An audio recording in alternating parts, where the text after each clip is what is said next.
ॐ शान्ताकारं भुजगशयनं पद्मनाभं सुरेशं विश्वाधारं गगनसदृशं मेघवर्णं शुभांगं लक्ष्मीकान्तं कमलनयनं योगिहृद्यानगम्यं वन्दे विष्णुं भवभयहरं सर्वलोकैकनाथम्।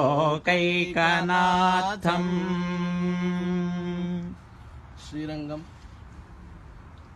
శ్రీ రంగనాథ స్వామి యొక్క దివ్య గోపుర దర్శనం ద్వారా శిఖర దర్శనం పాపనాశనం అన్నట్లుగా ఈ యొక్క దర్శనం వల్ల మన అందరి పాపాలు కూడా నశించాలి. రంగనాథుడి యొక్క దివ్య అనుగ్రహము